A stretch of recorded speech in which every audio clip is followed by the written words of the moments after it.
Hey Raiders, Jacko here with another Raid Shadow Legends video. Today we're going to be looking at another one of the dungeons that will make up your pretty much entire endgame career as you're hunting for items. Again, this is in our beginner's tutorial series, and today we're going to go ahead and look at Fire Knight's Castle. Now, we've already done Dragon, we've already done Ice Golem. Fire Knight is the next one up in our list, and it is really one of the hardest ones we have. So, looking at it to begin with, this dungeon has great artifact potential. I mean, you've got immunity gear here for when you're going up in arena and things like that. Wonderful. Shield is a beautiful set to have on at least one of your people while you're doing any sort of progress. Any hero that is HP based or that you can load up tons of HP on, the shield set is beautiful for. When you've got those heavy damage dealers like Cold Heart, crit damage is amazing to get your crit damage pumped up even further.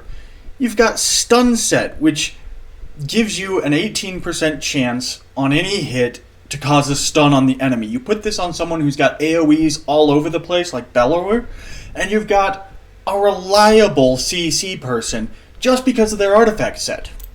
Savage here, one of the big ones, ignores 25% of enemy defense. Put that on someone like Soulbound Boyar, who already ignores 75% of defense, and now they're ignoring 100% of defense. So, Fire Knight's Castle is a really, really important dungeon for us all to go into and all to hunt our artifacts in. Now the problem is, it's also a very difficult dungeon. If you notice, I've only got up to stage 14 here, even though I can do stage 16 in Dragons and Ice Golem. And the reason is because of his mechanics. So let's get started here. If you notice, I have a little bit different team than normal. I've got my Galek, who's constant, my Cold Heart, who's constant. I've got Doom Priest, who is becoming constant, and Stag Knight, which is becoming contest. But instead of my nice new shiny legendary in Iron Brago, instead I've got Armiger. And the reason for this will be seen in just a minute as we get in here. So, the waves are going to be nothing special. You really don't have to worry about the waves on this one, really at all. I mean, I haven't had any difficulty getting through them. If you can survive the Fire Knight himself, then the waves are not going to be an issue.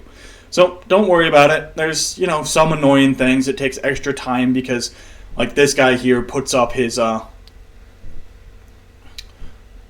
unkillable buff, and because we're reducing his turn meter occasionally, it takes forever to go down. That's why, if you noticed at the beginning, my level 14 run is almost 4 minutes long, is because of these unkillable guys. See, Armiger keeps knocking that turn meter down, So, this is a bit of a headache.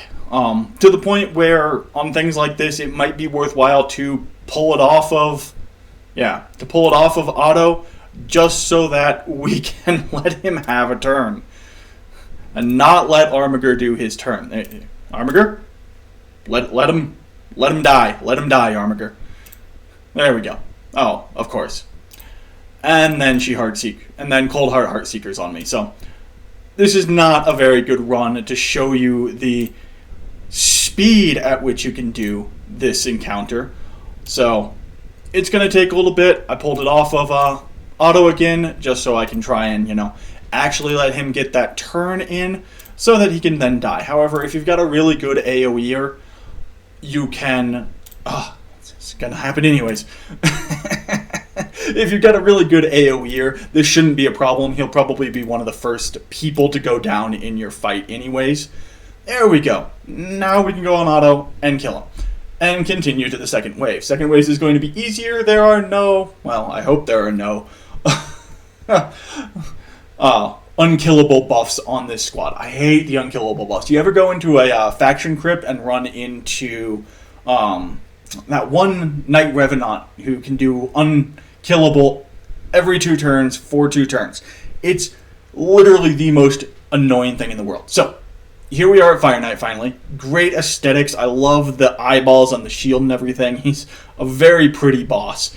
And he does a good amount of damage, so let's look at his passives. We got the Almighty Immunity, same as all the other bosses. He can't be stunned, froze, sleeped, provoked, block cooldowns, fear, true fear, or HP balancing effects. Next up, we've got Cloak of Fire. Starts the battle with a Divine Shield. While active, the shield reduces the damage Firo receives by 80% and prevents Firo from receiving any debuffs or being affected by other skill effects. This shield cannot be removed by skills that remove debuffs. Each hit Firo takes decreases the strength of the shield. The shield will be broken when hit enough times. The shield regenerates every turn. If Firo starts a turn with the shield active, Firo will attack all enemies one time. The attack will decrease each enemy's max HP. Firo also heals at the start of every turn. Ooh, we killed him faster than I wanted. So let's go ahead and replay. Yes, I will use the 40 energy. Luckily, we've got a event going on for Fire Knights, so we'll get back to him. But that shield is a big deal in Fire Knight's castle. Specifically, at some point as you're leveling up through the stages, it'll change from 5 hits to take the shield down to 10 hits to take the shield down. So that's going to be a really big issue in all of this, is how fast can you take the shield down? Can you take the shield down in enough time so that you can actually do damage to him? This means that getting your speed up is going to be important. It's going to mean that having people that can reduce cooldown is vital, and that's where Armiger comes in. We'll show you that in this next fight, provided we can, get to him and take a look at all the passives and his active skills. You don't have to worry about the active skills too much. They don't do a whole lot. The name of the game, the entire name of the game for our friend Fire Knight is that shield. Whether or not you can get the shield down and get damage done. Now, there have been some nice quality of life AI changes. If you happen to have a cold heart, she used to fire her Heart Seeker shot, so her big damage shot, into the shield. That's no longer the case. She only uses her A1 when the shield is up, which is wonderful because it's a 4-hitter. Takes almost half of the shield down on her own right there. If you notice, the rest of my team, or some of the rest of my team, have like 2-hitters. Like Stag Knight has a 2-hitter on his A1. Gilek has a 2-hitter on his A1. So, see, he puts up the shield, 10 turns. Now, each shot we take takes the shield down a little bit. So, let's finish off the shield. The value of the Firo also heals at the start of every turn. The value of the heal and the damage dealt increases according to the strength of the shield at the time of the attack. So he can really do a number on you if he's got that shield up. His attacks all enemies. There places a 30% decrease speed debuff for 3 turns. Additionally, attacks all enemy, decreases enemy max HP by 15% of the damage dealt.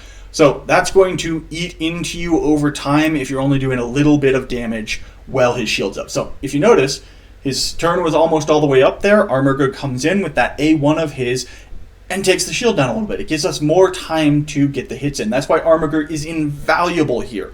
If you happen to have an Allure, even better. Allure is the king of Fire Knights because her A1 has the same effect as Armiger's, except she hits 3 times with it. So there you go. There is Fire Knight in a nutshell. It's all about turn meter manipulation to keep his shield down. You need hits to get the shield down, 10 hits to get the shield down in as fast a succession as you can. And then you need turn meter manipulation to keep him from getting another turn and therefore putting the shield back up. So on the aesthetic part of this, we're actually going to do one of the brand new champions, and this is a request from Skytech, who has asked us to take a look at Cardiel. Cardiel is a brand new legendary, void legendary in the game, and is a golden angel, part of the Sacred Order. So, starting on his armor, it is incredible. He's got form-fitting plate armor from the looks of it. It's tooled to the nines, and it covers all parts of him. I mean, I don't think this guy is showing skin. Now, given the fact that if we look at his face is that bronze golden color, it's possible that this is all skin and he's actually running around naked. But we're going to assume it's just divinely created, form-fitting armor. It's got absolutely amazing tooling. The wings effect really adds into the motif of him. The kind of, sash belt with the pinning points here is gorgeous. Just beautiful. He's got gems studded in all parts of his armor. We can only hope they're very hard gems to survive the hits he's going to take. His pauldrons are a little overstated. They're going to get a little bit in the way of his chest and such as he moves, but he's a sword and shield, so it really shouldn't take into effect all that much. And he's got little angels on the shoulder pads, and they're far enough down that he's not going to clock himself. Now, again, no helm, but he does have a halo, so maybe that's going to be a defensive effect for him and keep him alive from getting hit in the helm. So all in all, on Cardiel's armor, assuming it is armor, we're going to give him a 5 gourd. I mean, it is actually solid, good, well-made armor, and it is absolutely beautifully, immaculately, gorgeously tooled. Absolutely incredible. The amount of hours that would have had to go into this piece of walking artwork. It's a really good thing this guy is probably immortal, given that he's an angel. Otherwise, he would have commissioned it as a child, and he'd be dead before it was done. Now, moving on to the weapons, we've got, again, an absolutely beautiful tooled shield here with a choir of angels, as well as continuing that motif, and the blue gem, sapphire maybe, insets as well. Again, beautifully tooled.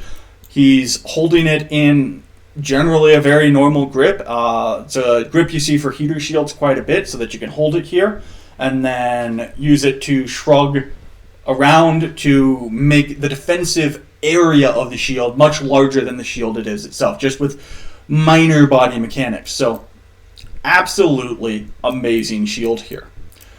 On the sword part of it, the guard here is very reminiscent of more like a spear guard. It's something I would see on maybe a lance or something along those lines, but it should work decently well, though it's not going to stop a blade, which is really the point of a crossguard, is that a blade should come down your sword and stop at the crossguard. This is just going to skip over those little wings, angel wings, and still slam into them. So as a crossguard, not very good.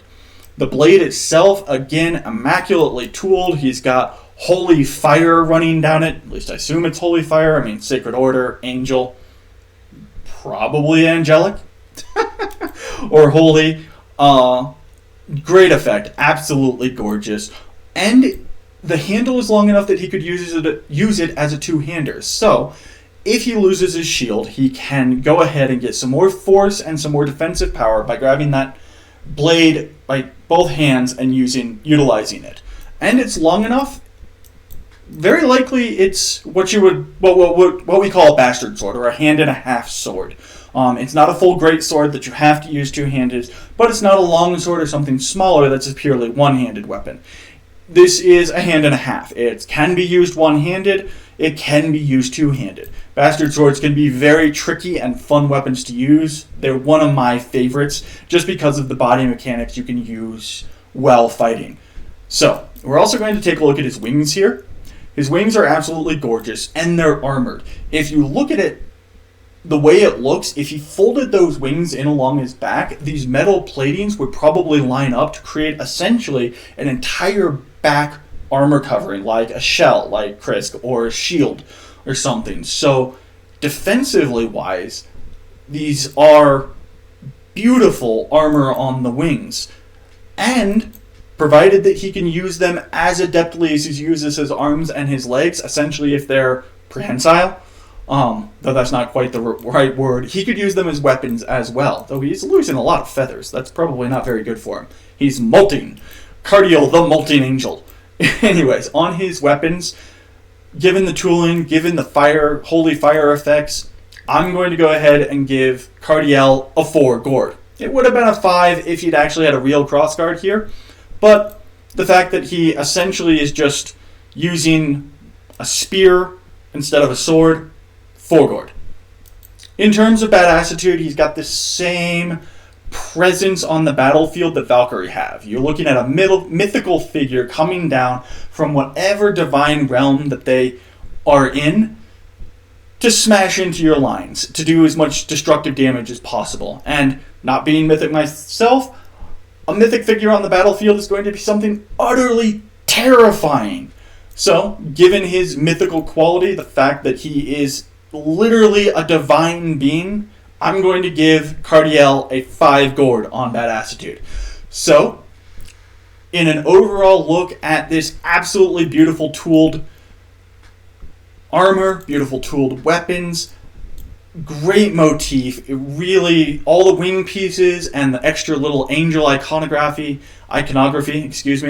is wonderful. I'm going to give Cardiel an overall 5 gourd on his aesthetic. Now, thank you, SkyTech, for having suggested a hero to go ahead and do a look at here. I hope that you find it enjoyable, and anybody else who would like to request me to do an aesthetic look on a hero or a champion guide on any hero, I would love to hear your requests and your comments below. So, thank you again for joining Jacko's Raider Rants. We'll be looking at Spider's Den next. Spider's Den. So, look forward to that video. And remember, if you like the content here, please like and subscribe. And remember to toll that bell so you get notifications. Otherwise, have a great day.